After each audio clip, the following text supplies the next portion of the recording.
এই কথাটা আমার আম্মু আমাকে হচ্ছে যে প্রায় সময় বলে।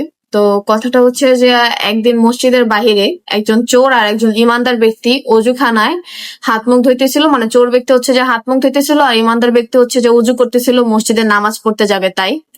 তো চোর ব্যক্তিটা যখন হাত মুখ ধুচ্ছিল, ফ্রেশ হইতেছিল চুরি টুরি কইরা আইসা, তো চোর ব্যক্তিটা হচ্ছে যে ইমানদার ব্যক্তিকে দেখে মনে মনে ভাবতেছিল যে এই ব্যক্তিটাও মনে হয় তার মতো কোনো জায়গা থেকে চুরি করে আসছে আর চুরি করে আইসা ফ্রেশ হওয়ার জন্য হাত মুখ ধুইতেছে। আর ইমানদার ব্যক্তিটা হচ্ছে যে ভাবতেছিল সেই চোর ব্যক্তিকে দেখা যে সেই চোর ব্যক্তিটা মনে হয় তার মতো এখন মসজিদের ভিতরে নামাজ পড়তে যাবে, তাই অজু করতেছে।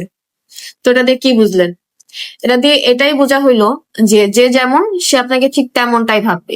যেমন চোর ব্যক্তিটা চুরি করে আইসা হাত মুখ ধুইতেছিল, ফ্রেশ হইতেছিল, ইমানদার ব্যক্তি অজু করতেছিল, সে দেখে তা দেখে সে মনে মনে ভাবতেছিল সেও মনে হয় তার মতো চুরি করে এসে হাত মুখ ধুইতেছে মসজিদের বাইরে। আর ইমানদার ব্যক্তিটা ভিতরে নামাজ পড়তে যাবে, তো চোরকে দেখে চোর যখন হাত মুখ ধুইতেছে, তো ইমানদার ব্যক্তি তো জানে না এটা চোর, ইমানদার ব্যক্তি মনে মনে বলতেছিল যে সে মনে হয় আমার মতো এখন মসজিদের ভিতরে উজু করতে যাবে। তো আর কি, যে যেমন সে আপনাকে তেমনই ভাববে, যার মেন্টালিটি যেমন, যে যেমন সে আপনাকে তেমনই ভাববে।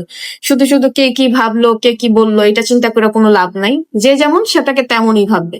শুধু নিজে ভালো হন, নিজের কাছে নিজে ভালো হন, ভালো করে চলাফেরা করেন, তাহলেই হবে। কে কি ভাবলো না ভাবলো এটা নিয়ে আপনার মাথা ব্যথা করার কোনো দরকারই নেই। কারণ যে যেমন সে আপনাকে তেমনই ভাববে।